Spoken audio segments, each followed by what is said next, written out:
નમસ્કાર, BB news ગુજરાતમાં હું સુભાષ આપનું સ્વાગત કરું છું। છેલ્લા 2 વર્ષમાં જે રાજ્યોમાં ભાજપે સત્તા મેળવી છે ત્યાં મહિલાઓને મહિલા સન્માન રાશિના રૂપમાં 1100 થી લઈને 2100 રૂપિયા દર મહિને આપવામાં આવે છે। મધ્યપ્રદેશ, મહારાષ્ટ્ર, હરિયાણા, દિલ્હી આ તમામ રાજ્યોમાં ભાજપે મહિલા સન્માન રાશિ આપવાની જાહેરાત કરી છે। ગુજરાતના ભાજપના નેતાઓ આમ આદમી પાર્ટીની મહિલા સન્માન રાશિ અને મફત વીજળી જેવી યોજનાઓને રેવડી કહેતા હતા। હવે એ જ ભાજપે દિલ્હીમાં મેનિફેસ્ટોમાં આમ આદમી પાર્ટીની દરેક સુવિધા ચાલુ રહેશે એવું વચન આપ્યું।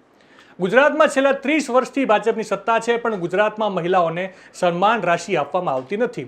ગુજરાતની મહિલાઓ પણ દર મહિને સન્માન રાશિની રાહ જોવે છે।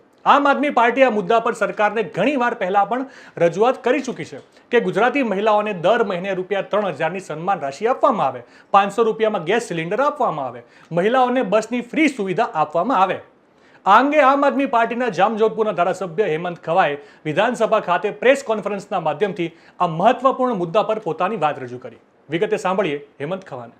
આજે વિધાનસભા ગૃહમાં મહામહિમ રાજ્યપાલ શ્રીના આભાર પ્રવચન ઉપર મેં મારા વક્તવ્યમાં ગૃહના સભ્યોનું ધ્યાન દોર્યું કે છેલ્લા 2 વર્ષની અંદર જે રાજ્યોમાં ભારતીય જનતા પાર્ટીની સરકાર બની છે તે તમામ રાજ્યોની અંદર મહિલાઓને મહિલા સન્માન રાશિના રૂપમાં 1100 રૂપિયાથી લઈ અને 2100 રૂપિયા જેવી રાશિઓ આપવામાં આવે છે।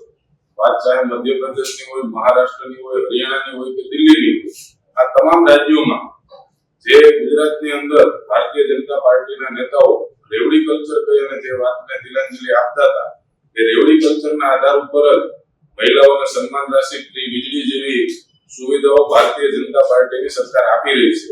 ત્યારે ગુજરાતની જનતા છેલ્લા 30 વર્ષથી ભારતીય જનતા પાર્ટીને સત્તાના સુકાન સોંપ્યા છે, ત્યારે ગુજરાતની મહિલાઓ પણ મહિલા સન્માન રાશિ 3000 રૂપિયા મળે એવી રાહ જોઈને બેઠી છે।